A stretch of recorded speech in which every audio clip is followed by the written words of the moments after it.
नमस्कार मित्रांनो, वेद माझा चॅनलवरती तुमचं सर्वांचं पुन्हा एकदा स्वागत आहे.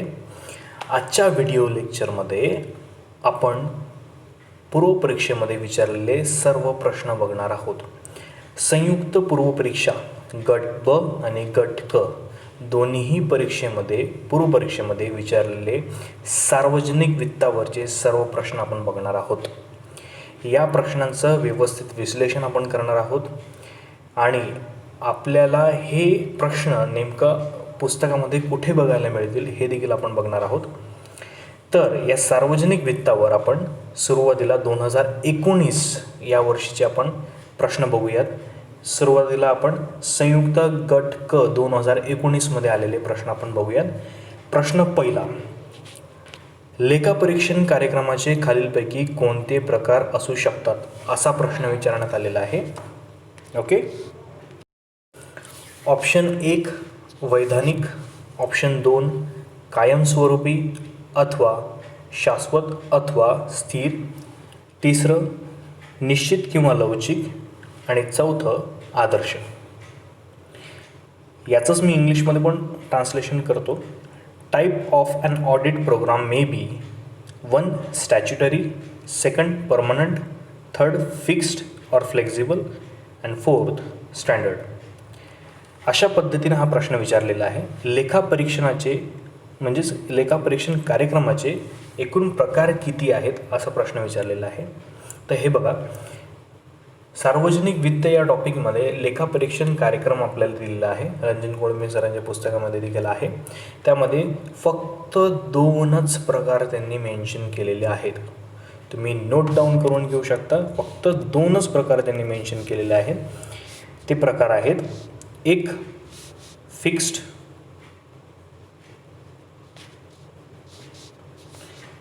ठीक आहे, आणि सेकंड आहे फ्लेक्झिबल. ठीक आहे, असे 2च प्रकार त्यांनी मेन्शन केलेले आहे, फिक्स्ड आणि फ्लेक्झिबल. म्हणजेच ऑप्शन नंबर 3 हे याचं उत्तर आहे, या प्रश्नाचं उत्तर आहे. निश्चित किंवा लवचिक असे 2च प्रकारचे लेखापरीक्षणाचे कार्यक्रमाचे प्रकार असतात. 2 प्रकार असतात, फिक्स्ड आणि फ्लेक्झिबल. ओके. आता आपण नेक्स्ट क्वेश्चनकडे जाऊया. संयुक्त गट क मध्ये 2019ला विचारलेला दुसरा प्रश्न सार्वजनिक वित्तावरचा. सर्वसाधारणपणे खालीलपैकी कोणत्या अंदाजपत्रकात केंद्र सरकारच्या प्राप्ती आणि खर्चाचे स्पष्टीकरण दिलेले असते, असा प्रश्न विचारलेला आहे. बघा, रंजन कोळंबे सरांचं आपण पुस्तक वाचलेलं आहे. त्या पुस्तकामध्ये 224 क्रमांकाच्या पानावर जर तुम्ही गेले तर तुम्हाला तिथे या प्रश्नाचं उत्तर जसे तर तसं मिळू शकते. हा प्रश्न रद्द करण्यात आलेला आहे आयोगाकडून. त्याचं कारण पण मी तुम्हाला सांगतो. पहिले आपण याचे ऑप्शन बघून घ्या. 1 महसुली, 2 भांडवली, 3 तुटीचे, 4 शिल्लकीचे. हे बघा, हे टाईप्स दिलेले आहेत. पुन्हा एकदा प्रश्न वाचूया. सर्वसाधारणपणे खालीलपैकी कोणत्या अंदाजपत्रकात केंद्र सरकारच्या प्राप्ती आणि खर्चाचे स्पष्टीकरण दिलेले असते. Generally in which of the following budget shows the receipts and expenditure of the central government. हे बघा, सर्वात महत्त्वाची गोष्ट म्हणजे सर्वसाधारणपणे शून्य आधारित अर्थसंकल्पात केंद्र सरकारच्या प्राप्ती आणि खर्चाचे स्पष्टीकरण दिलेले असते. हे सर्वात महत्त्वाची गोष्ट आहे. ओके. म्हणून कदाचित हा प्रश्न रद्द करण्यात आला असावा. कारण महसुली, भांडवली, तुटीचे, शिल्लकीचे जे 4 असे ऑप्शन दिलेले आहेत या प्रश्नामध्ये, त्यापैकी एकही उत्तर नाही. शून्य आधारित अर्थसंकल्पातच केंद्र सरकारच्या प्राप्ती आणि खर्चाचे स्पष्टीकरण दिलेले असते. ओके. मग आता शून्य आधारित अर्थसंकल्प काय, याच्याबद्दल आपण थोडंसं जाणून घेऊया. परीक्षेच्या दृष्टिकोनातून फार महत्त्वाचं आहे. पहिलं की याचे जनक कोण आहेत. शून्य आधारित अर्थसंकल्पाचे जनक आहेत, एक मिनटं मी तुम्हाला सांगतो, पीटर ए पिहर. ओके, हे नाव लक्षात ठेवायचं. शून्य आधारित अर्थसंकल्पाचे हे जनक आहेत पीटर ए पिहर. आता हे कोण आणि यांनी काय केलं नेमकं बघा.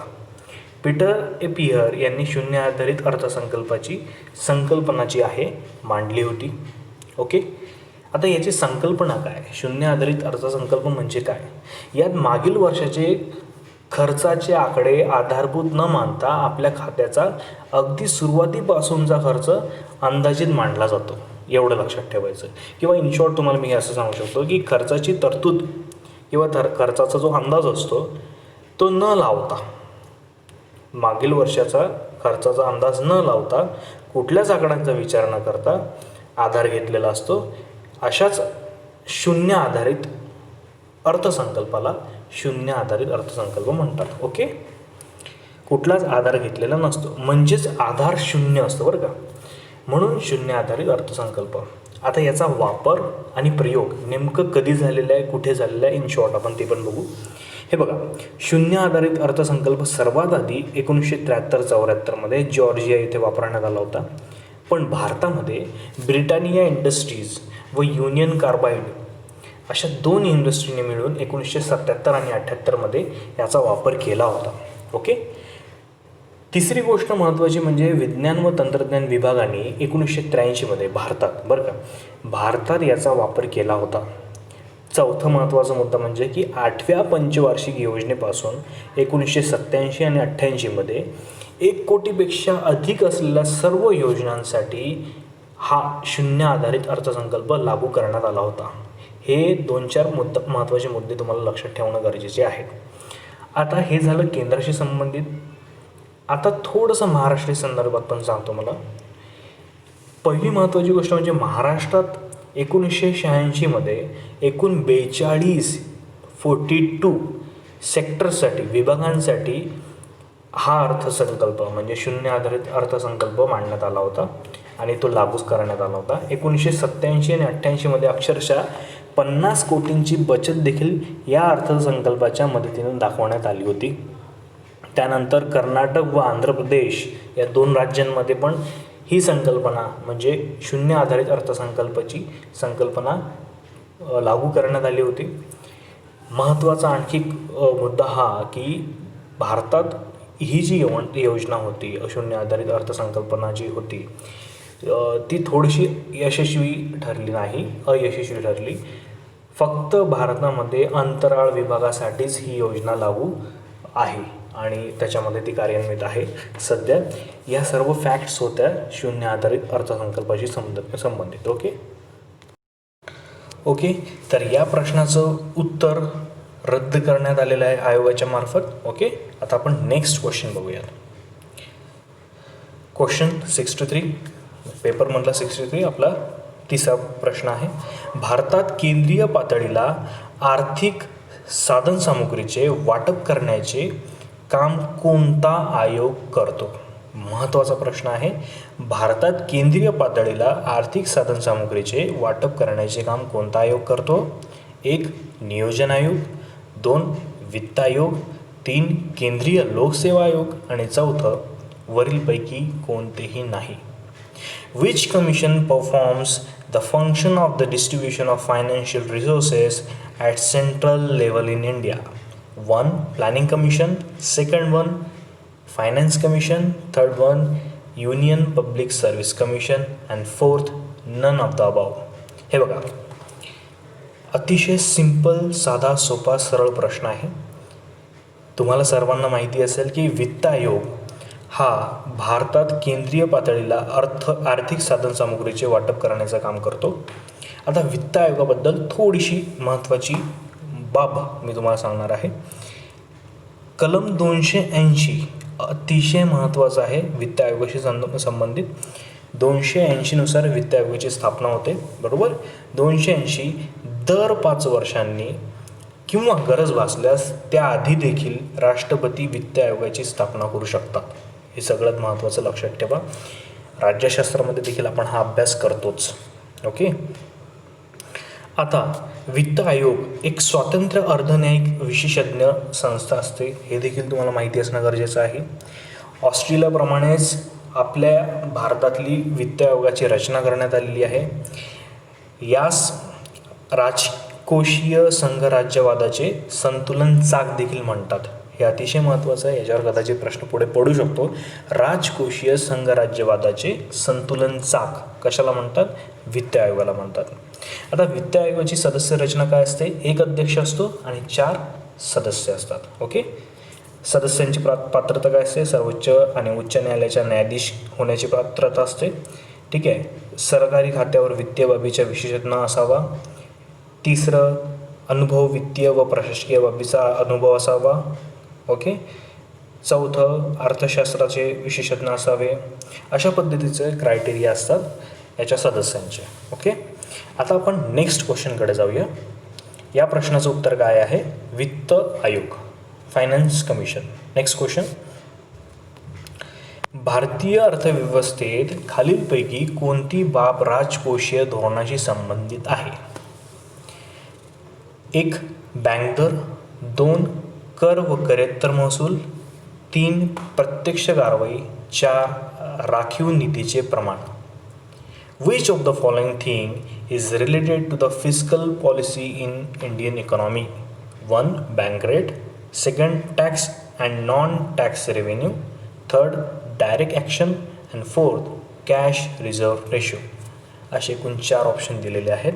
प्रश्न सरळ पान नंबर 221 वरून विचारण्यात आलेला आहे. कोळंबे सरांच्या पुस्तकात म्हणला. आपण हे सगळं कव्हर केलेलंच आहे ऑलरेडी. पुन्हा एकदा प्रश्न तुमच्यासमोर सादर करतो. भारतीय अर्थव्यवस्थेत खालीपैकी कोणती बाब राजकोषीय धोरणाशी संबंधित आहे?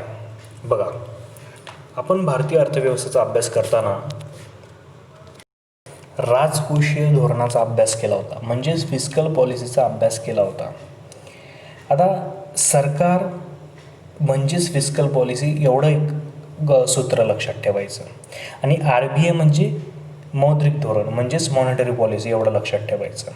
आता आपण हा जो क्वेश्चन आहे तो क्वेश्चन फिस्कल पॉलिसीशी संबंधित पडलेला आहे. तर फिस्कल पॉलिसीच्या अंतर्गत अर्थव्यवस्थेवर नियंत्रण कशा पद्धतीने ठेवता येते, त्यासाठीचे साधने काय असतात हे फार महत्त्वाचं आहे. अशावर प्रश्न आलेला आहे ऑलरेडी, ते पण आपण कव्हर करूया. 1. कर व करेत्तर उत्पन्न यामध्ये 1 नंबरवर आहेच. साठेबाजीवर नियंत्रण, तसेच काळा पैशांवर नियंत्रण, निर्यातीतील वाढ व नियंत्रण, शिल्लकी अंदाजपत्रक, तुटीचा अर्थ भरणा, अनावश्यक खर्चात कपात, अशा पद्धतीचे एकूण 7 पॉईंट आहेत. तुम्ही हे पॉईंट परत रिवाईज करू शकता. 1. कर व करेत्तर उत्पन्न, साठेबाजीवर नियंत्रण, काळा पैशांचा नियंत्रण, निर्यातीवरील वाढ नियंत्रण, शिल्लकी अंदाजपत्रक, तुटीचा अर्थभरणा, अनावश्यक खर्चात कपात, असे 7 मुद्दे आहेत, 7 साधने आहेत फिस्कल पॉलिसीचे. याच्यावर प्रश्न पडतो. तसेच आपल्याला लक्षात ठेवणं गरजेचं आहे RBIचे देखील काही साधने आहेत. ते साधने आपण बघूयात. 1 म्हणजे बँक दर असतो, बँक रेट म्हणतो आपण त्याला. जे फर्स्ट ऑप्शन दिलेलं आहे आपल्याला ते RBIचं आहे, म्हणजेच मॉनिटरी पॉलिसीचं, म्हणजेच मौद्रिक धोरणाशी संबंधित आहे.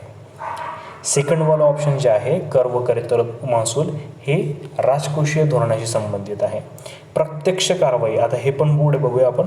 बघा, RBIमध्ये जे साधने आहेत त्यामध्ये बँक दर पहिलं, दुसरं CRR, तिसरं SLR, चौथं रेपो व रिव्हर्स रेपो, 5वं खुल्या बाजारातील रोख्यांच्या खरेदी विक्रीचे व्यवहार म्हणजेच OMM म्हणतो आपण त्याला, 6वं कर्जाचे रेशनिंग आणि 7वं गाळा ठरविणे. लास्ट आहे प्रत्यक्ष कारवाई. थर्ड ऑप्शनमध्ये आपल्याला प्रत्यक्ष कारवाई दिलेलं म्हणजे ते पण मौद्रिक धोरणाचं उदाहरण आहे. राखीव निधीचे प्रमाण हे देखील आपल्याला इथे बघायला मिळते. अशा पद्धतीनं हा क्वेश्चन फ्रेम केलेला आहे, जो की RBIच्या आणि गव्हर्नमेंटच्या पॉलिसीजवर म्हणजेच मॉनिटरी आणि फिस्कल पॉलिसी, मौद्रिक आणि राजकोषीय धोरणांवर हा प्रश्न अशा पद्धतीनं विचारला जाऊ शकतो. पुढे पण या टॉपिकवर पुन्हा प्रश्न येण्याची शक्यता आहे. म्हणून हे मी जे सांगितलं आहे ते एकदा तुम्ही नोट डाऊन करून ठेवू शकता किंवा हे लेक्चर पुन्हा तुम्ही व्यवस्थित नीट ऐकू शकता. अशा पद्धतीने हा क्वेश्चन झालेला आहे. या क्वेश्चनचं उत्तर आहे कर व करेत्तर महसूल. नेक्स्ट क्वेश्चन, तुटीच्या अर्थसंकल्पामुळे अर्थव्यवस्थेत कोणती आर्थिक समस्या निर्माण होते? 1. उत्पादनात घट. 2. बँकांना तोटा. 3. किंमत पातळीत वाढ. 4. वरीलपैकी कोणतेही नाही. Which economic problem creates in the economy due to deficit? Finance. Okay, याच्यामध्ये पहिलं ऑप्शन आहे decrease in production, second loss to banks, third increase in price level and fourth none of the above. प्रश्न साधा सोपा आहे. कोळंबे सरांच्या 220 क्रमांकाच्या पानावर याचं उत्तर आहे. तुटीच्या अर्थसंकल्पामुळे अर्थव्यवस्थेत कोणती आर्थिक समस्या निर्माण होते, तर त्याचं उत्तर आहे किंमत पातळीत वाढ होते. ती कशी होते? जेव्हा सरकार अर्थसंकल्पात आपल्या अंदाजित जमेपेक्षा अंदाजित खर्च अधिक दाखवते, त्या अर्थसंकल्पास तुटीचा अर्थसंकल्प म्हणतात. बरोबर. अर्थसंकल्पाचे एकूण 3 प्रकार पडतात. एक समतोल, दुसरा शिल्लकी किंवा अधिक्याचा आणि तिसरा तुटीचा. तर या तुटीच्या अर्थसंकल्पामध्ये काय असते नेमकं? खर्च हा म्हणजे आपल्या अंदाजित जमेपेक्षा अंदाजित खर्च जो असतो तो जास्त दाखवला जातो. ओके, भारतात साधारणतः तुटीचाच अर्थसंकल्प असतो, हे लक्षात ठेवणं तुम्हाला फार गरजेचं आहे. ओके, तुटीच्याच अर्थसंकल्पामुळे आर्थिक विकासास चालना मिळते, कारण विकसनशील देशात मोठ्या प्रमाणात नैसर्गिक साधक संपत्ती असते, पण त्या प्रमाणात वित्तीय भांडवल नसते, म्हणून त्यास पुरेपूर वापर करू शकत नाही. ओके, म्हणून विकसनशील देशात तुटीचा अर्थसंकल्प आर्थिक विकासास चालना देतो. या सर्व बाबी तुटीच्या अर्थसंकल्पाशी संबंधित आहे, म्हणजेच डिफिसिट बजेट. ओके, याला डिफिसिट फायनान्स पण आपण म्हणू शकतो. तुटीच्या अर्थसंकल्पाची संकल्पना तुम्हाला महत्त्वाचं आहे लक्षात ठेवणं.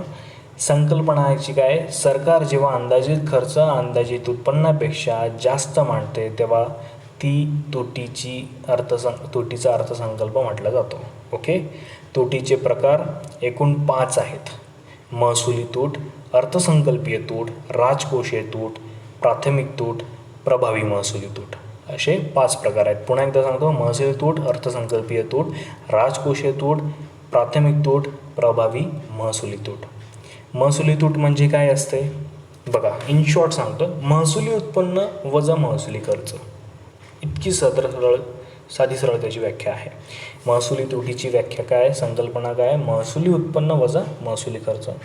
अर्थसंकल्पीय तूट काय? एकूण उत्पन्न वजा एकूण खर्च. ठीक आहे. 1997 आणि 98मध्ये सुखमाई चक्रवर्ती समिती एक नेमण्यात आली होती. या समितीच्या अंतर्गत भारतीय चलन व्यवस्था विषयक एक समिती जी तयार करण्यात आली होती, त्यांच्या शिफारशीनुसार तुटीचा वापर बंद करण्यात आला. कुठल्या? अर्थसंकल्पीय तुटीचा वापर बंद करण्यात आला. तेव्हापासून ही तूट 0 दाखवली जाते दरवेळी. आता एकूण जमा व एकूण खर्च सारखेच दाखवले जातात, म्हणून ही तुटीची म्हणजे अर्थसंकल्पीय तूट जी आहे ती सध्या रद्द करण्यात आलेली आहे. तिसरा जो प्रकार आहे राजकोषीय तूट, जो आहे मी तुम्हाला आधी सांगितलं, एकूण खर्च जो असतो ना, त्याच्यातून महसुली जमा अधिक कर्जेतर भांडवली जमा हे वजा करण्यात येतात. सरकार आपल्या एकूण उत्पन्नापेक्षा किती जास्त खर्च करत आहे हे यातून कळते आपल्याला. एका वर्षात घेतलेली एकूण कर्जे म्हणजेच राजकोषीय तूट, हे देखील लक्षात ठेवणं महत्त्वाचं आहे. एका वर्षात घेतलेली एकूण कर्जे म्हणजेच राजकोषीय तूट. ओके, म्हणजेच या प्रश्नाचं उत्तर जे आहे ते तुम्हाला माहिती पडलं असेल. या प्रश्नाचं उत्तर आहे उत्तर क्रमांक 3, किंमत पातळीत वाढ. तुटीच्या अर्थसंकल्पामुळे अर्थव्यवस्थेत कोणती आर्थिक समस्या निर्माण होते, तर किंमत पातळीत वाढ निर्माण होते. हे बघा, मी तुम्हाला 5 टाईप सांगितले होते तुटीच्या प्रकारामध्ये. महसुली, अर्थसंकल्पीय, राजकोषीय, प्राथमिक राहिली. प्राथमिक तुटीबद्दल मी सांगितलं नाही. राजकोषीय तूट वजा घेतलेल्या कर्जावरील व्याज खर्च म्हणजेच प्राथमिक तूट. ओके, राजकोषीय तूट वजा घेतलेल्या कर्जावरील व्याज खर्च म्हणजे प्राथमिक तूट. 1992-93 पासून याचा वापर सुरू करण्यात आलेला आहे. प्रभावी महसुली तूटबद्दल आता सांगतो. 2011 आणि 12 पहिल्यांदा याचा वापर करण्यात आला होता. वार्षिक वित्तीय विधेयकात म्हणजेच वित्त विधेयक जे असते वर्षाचं, त्याच्यामध्ये व FRBM कायद्यात जेव्हा यांचा म्हणजे एकत्रित यांना दर्जा देण्यात आला, वैधानिक दर्जा देण्यात आला, प्रभावी महसुली तूट याच्या संबंधित महत्त्वाची म्हणजे याची संकल्पना सांगतो की महसुली तूट वजा भांडवली मालमत्ता निर्माण करण्यासाठी वापरलेली अनुदाने. काय सांगितलं मी? महसुली तूट वजा भांडवली मालमत्ता निर्माण करण्यासाठी वापरलेली अनुदाने म्हणजेच प्रभावी महसुली तूट होय. ओके. 2015पर्यंत ही तूट नष्ट करण्याचे उद्दिष्ट होते. ओके. या फॅक्ट्स आहेत, या मी तुम्हाला सांगितलेल्या आहेत. म्हणजे या तुटीवर म्हणजेच तुटीच्या अर्थसंकल्पावर कुठलाही तुम्हाला प्रश्न जर पडला आता इथून पुढे तर तुम्ही तो सहज सॉल्व करू शकता. आता आपण नेक्स्ट क्वेश्चनकडे जाऊया. सरकारी अंदाजपत्रकाचे एकूण किती प्रकार आहेत? ओके, हा प्रश्न आहे. सरकारी अंदाजपत्रकाचे एकूण किती प्रकार आहेत? 1, 2, 2, 3, तिसरं ऑप्शन 4, चौथं ऑप्शन वरीलपैकी कोणतेही नाही. पुन्हा एकदा प्रश्न वाचतो. सरकारी अंदाजपत्रकाचे एकूण किती प्रकार आहेत? 1 आहे ऑप्शन 2, दुसरं ऑप्शन 3, तिसरं ऑप्शन 4, चौथं ऑप्शन वरीलपैकी कोणतेही नाही. How many types are government budget? Option number 1 is 2, option number 2 is 3, option number 3 is 4, option 4 is none of the above. हे बघा, आत्ताच आपण डिस्कस केलेलं आहे सरकारी अंदाजपत्रकाचे एकूण प्रकार किती आहेत. तर हे बघा, प्रकार बघताना आपण बघितलेलं आहे एकूण 3 प्रकार आहेत. मेजर एकूण 3 प्रकार आहे. एक आहे समतोल म्हणजे समतोल अर्थसंकल्प, ठीक आहे, त्यालाच आपण बॅलन्स बजेट म्हणतो. दुसरं आहे सरप्लस बजेट म्हणजे शिल्लकी व अधिक्याचा अर्थसंकल्प. आणि तिसरं डिफिसिट म्हणजे तोटीचा अर्थसंकल्प. असे एकूण 3 मुख्य प्रकार आहेत. बॅलन्स बजेट म्हणजे काय? समतोल अर्थसंकल्प म्हणजे काय? खर्च व उत्पन्न सारखेच दाखवतात. खर्च आणि उत्पन्न सारखेच दाखवतात. सरप्लस बजेट म्हणजे शिल्लकी किंवा अधिक्याचा अर्थसंकल्प म्हणजे काय? जमा अधिक दाखवतात. उत्पन्न जमा जे आहे ते अधिक दाखवतात. आणि तिसरं डिफिसिट बजेट म्हणजे तोटीचा अर्थसंकल्प म्हणजे काय? खर्च अधिक दाखवतात त्याच्यामध्ये. ओके. कोणत्याही वर्षाच्या अर्थसंकल्पात सरकारी जमा खर्चाचे 3 वर्षाचे आकडे असतात. यामध्ये 1 गेल्या वित्तीय वर्षाचे, 2 चालू वित्तीय वर्षाचे आणि 3 पुढील वित्तीय वर्षाचे. ओके. वास्तविक आकडेवारी, अर्थसंकल्पीय व अंदाजित आकडेवारी आणि अर्थसंकल्पीय अंदाज ह्या सर्व गोष्टी याच्यामध्ये बघण्यात येतात. एकूण उत्पन्न म्हणजेच महसुली जमा अधिक भांडवली जमा असते. काय असते? एकूण उत्पन्न म्हणजे महसुली जमा व भांडवली जमा. एकूण खर्च म्हणजे महसुली खर्च अधिक भांडवली खर्च. अतिशय महत्त्वाचा, याच्यावर प्रश्न पुन्हा एकदा येऊ शकतो. दरवेळी आयोग या प्रश्नांवर फोकस करत असतो. कोळंबे सरांचं पुस्तक वाचायचं नीट. पान क्रमांक आहे 220 पानावर याचं उत्तर आहे. ओके. आता इथपर्यंत आपण बघितलेलं आहे एकूण संयुक्त गट क 2019मध्ये विचारलेले 6 प्रश्न आपण बघितले. ओके. आता पुढचे जे प्रश्न आहेत, एकूण 5 प्रश्न पडलेले आहेत संयुक्त गट ब 2019ला, ते आता आपण बघूयात. हा नेक्स्ट क्वेश्चन. भारत सरकारच्या भांडवली अर्थसंकल्पामध्ये रिकामी जागाचा समावेश होतो. 1 अंदाजित प्राप्ती आणि अंदाजित खर्च, 2 भांडवली प्राप्ती आणि भांडवलीत खर्च, 3 महसुली प्राप्ती आणि महसुली खर्च आणि 4 वरील सर्व तिन्ही प्राप्ती आणि खर्च. बघा, सर्वात आधी आपण याची संकल्पना भारत सरकारच्या भांडवली अर्थसंकल्पामध्ये नेमकं कशाचा समावेश होतो ते आपण पहिले बघूयात. पहिले तर आपण जाणून घेऊया भांडवली अर्थसंकल्प म्हणजे काय. भांडवली अर्थसंकल्प म्हणजेच भांडवली जमा व भांडवली खर्च. ओके. मग भांडवली जमा म्हणजे काय? बाजार कर्जे, कोषागार होड्या विकून RBI, व्यापारी बँका आणि इतर वित्तीय संस्थांकडून मिळवलेले पैसे, बाह्य कर्जे, इतर देणी, कर्ज पुनर्प्राप्ती, इतर भांडवली जमा, ह्या सर्व गोष्टी भांडवली जमामध्ये येतात. पुन्हा एकदा सांगतो, बाजार कर्जे, व्यापारी बँका आणि इतर वित्तीय संस्थांकडून मिळालेले पैसे, त्याच्यात RBI पण येते. बाह्य कर्जे, इतर देणी, कर्ज पुनर्प्राप्ती म्हणजेच दिलेल्या कर्जाची परतफेड, इतर भांडवली जमा म्हणजेच निर्गुंतवणूक ह्याच्यामध्ये भांडवली जमामध्ये येते. भांडवली खर्चामध्ये काय ते योजना खर्च, केंद्रीय योजनेवरील खर्च, राज्याला दिलेली मदत, हे भांडवली खर्चामध्ये येते. तसेच भांडवली गैर योजना खर्च म्हणजेच त्याच्यामध्ये संरक्षणावरील खर्च असो किंवा घेतलेल्या कर्जाची परतफेड असो किंवा राज्यांना दिलेले कर्ज असो, हे सर्व भांडवली खर्चमध्ये येतं. ओके, या दोन गोष्टी आपण बघितलेल्या आहे. पान क्रमांक 219 चेक करायचं कोळंबे सरांचं, त्याच्यावर या प्रश्नाचं उत्तर जसंच तसं दिलेलं आहे. ओके, नेक्स्ट क्वेश्चन आपण आता बघूया. 1983-84 ते 2011-12 या काळातील केंद्र सरकारच्या दायित्वांमध्ये कोणत्या देयता सर्वात अधिक होत्या? बघा, हा प्रश्न विचारलेला आहे, थोडासा फॅक्च्युअल प्रश्न आहे. ऑप्शन 1 बाह्य देयता, 2 अंतर्गत कर्ज, 3 अंतर्गत देयता आणि 4 रिझर्व्ह बँक निधी आणि ठेवी. बघा, 1983-84 इंग्लिशमध्ये क्वेश्चन वाचतो. Which of the following liabilities of central government are higher in total liabilities during 1983-84 to 2011 and 12? First one is external liabilities, second one is internal debit, third one is internal liabilities and fourth one is RBI funds and deposits. हे बघा, केंद्र सरकारच्या दायित्वांमध्ये अंतर्गत देयता म्हणजेच internal liabilities हे सगळ्यात जास्त असतात, सर्वाधिक असतात. 1983-84 केंद्र सरकारच्या दायित्वांमध्ये अंतर्गत देयतेचं प्रमाण सर्वाधिक होते, हे सर्वात महत्त्वाचं आहे. तर ऑप्शन नंबर 3 हे याचं उत्तर आहे ऑब्वियसली. आता नेक्स्ट क्वेश्चन आपण बघूया. लिंग अंदाजपत्रक 1. लिंग अंदाजपत्रक म्हणजे 1. अधिक लिंग समान समाजासाठी वित्तीय तरतूद. 2. अधिक लिंग असमान समाजासाठी वित्तीय तरतूद. 3. मानवी विकास साध्य करण्यासाठी वित्तीय तरतूद.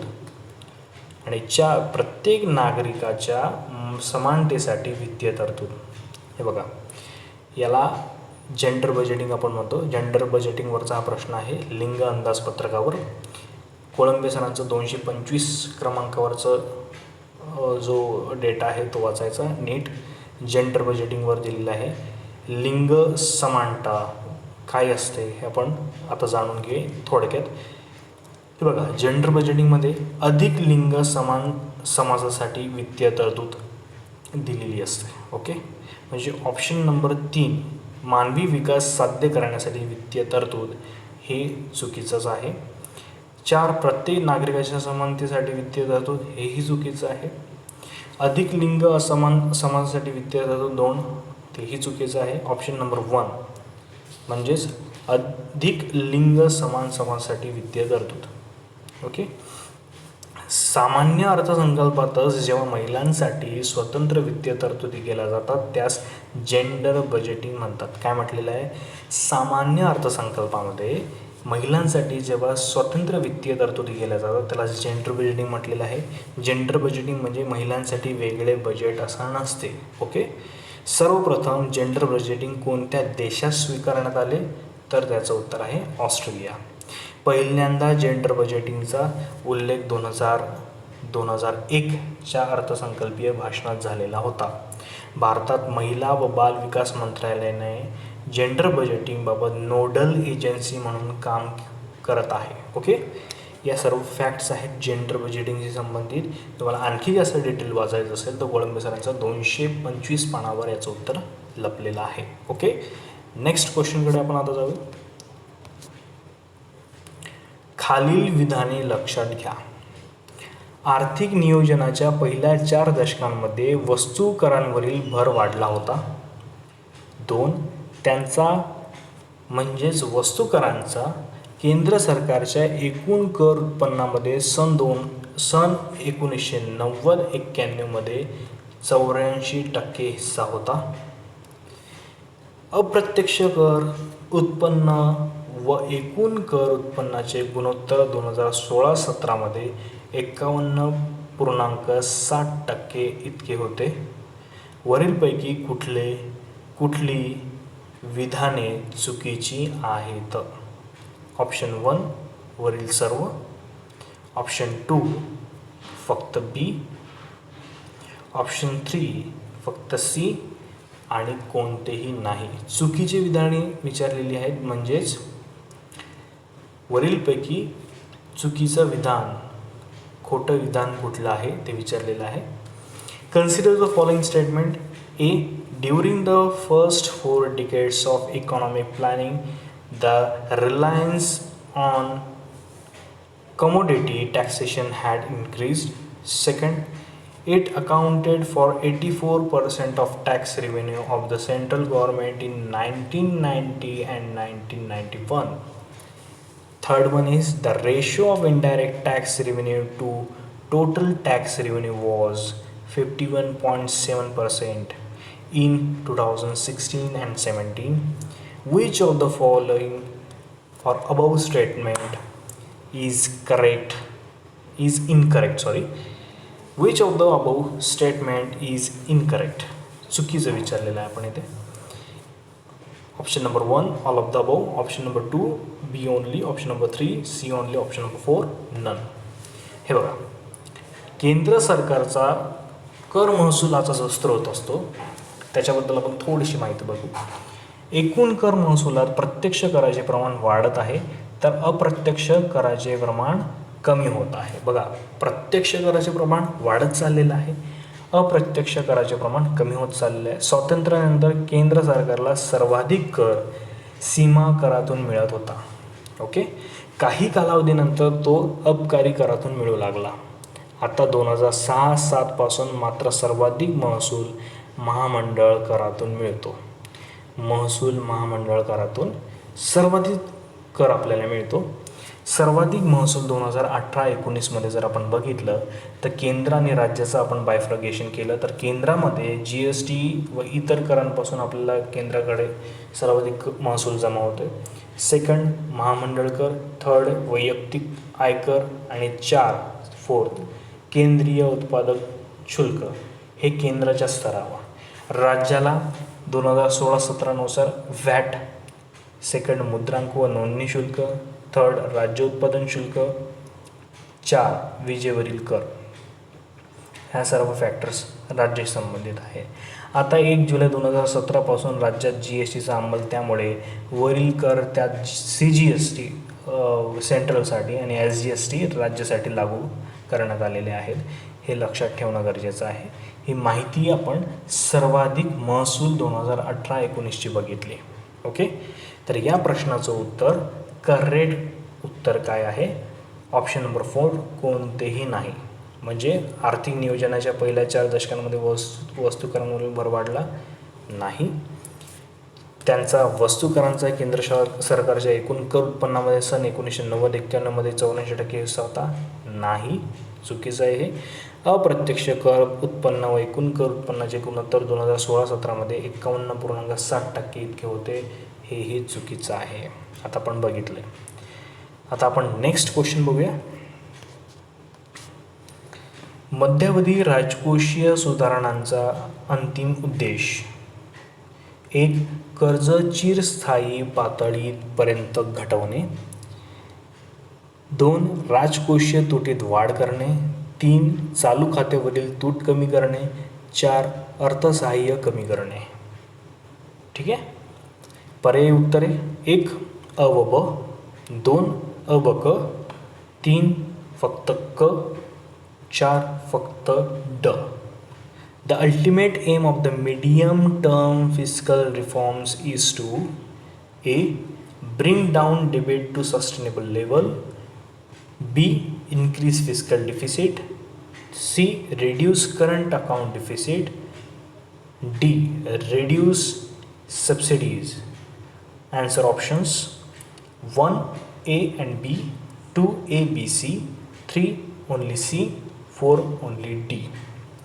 हे बघा, या प्रश्नामध्ये आपल्याला राजकोषीय सुधारणांचा अंतिम उद्देश हा चालू खात्यावरील तूट कमी करणे हे सर्वात महत्त्वाचं आहे. मध्यावधी राजकोषीय सुधारणांचा अंतिम उद्देश जो असतो तो चालू खात्यावरील तूट कमी करणे असते. ओके, ऑप्शन नंबर 3मध्ये आपल्याला हे दिसते, चालू खात्यावरील तूट कमी करणे. म्हणजेच ऑप्शन नंबर 3 हे याचं करेक्ट उत्तर आहे. केंद्र सरकार संसदेत 3 विवरण पत्र मांडते हे तुम्हाला माहिती असेल. त्याच्यामध्ये मध्यावधी राजकोषीय धोरण विवरण असते, दुसरं राजकोषीय धोरण डावपेच विवरण असते आणि तिसरं स्थूल अर्थशास्त्रीय आराखडा विवरण, असे 3 विवरणपत्र केंद्र सरकार मांडत असते. ओके, अशा पद्धतीने या प्रश्नाचं उत्तर झालेलं आहे ऑप्शन नंबर 3, चालू खात्यावरील तूट कमी करणे. अशा पद्धतीने आपण गट क पूर्वपरीक्षा 2019, गट ब पूर्वपरीक्षा 2019 यांमधील 6 गट क मध्ये विचारले गेलेले आणि 5 गट ब मध्ये विचार गेलेले 2019 या वर्षी विचारलेले असे एकूण 11 प्रश्न आपण विश्लेषणासह सॉल्व करण्याचा प्रयत्न केलेला आहे. मी त्याचे पान क्रमांक, पान नंबर, पेज नंबर पण तुम्हाला मी सांगितलेले आहेत कोळंबे सरांच्या पुस्तकामध्ये. तसंच तुम्ही दुसरे पुस्तक देखील रेफर करू शकता. जास्तीत जास्त MCQ सॉल्व करायचा प्रयत्न करा. सगळ्यात आधी previous year question paper analysis करा, टॉपिक वाचा, पुन्हा क्वेश्चन पेपर ॲनालिसिस करा आणि MCQ मॅक्झिमम सॉल्व करा. या चॅनलला लाईक करा, शेअर करा, सबस्क्राईब करा. नेक्स्ट पार्टमध्ये आपण 2018मध्ये विचारलेले आपण क्वेश्चन्स बघणार आहोत, जे की गट क गट ब मध्ये विचारलेले आहेत. Okay, all the best. जय हिंद, जय महाराष्ट्र. धन्यवाद.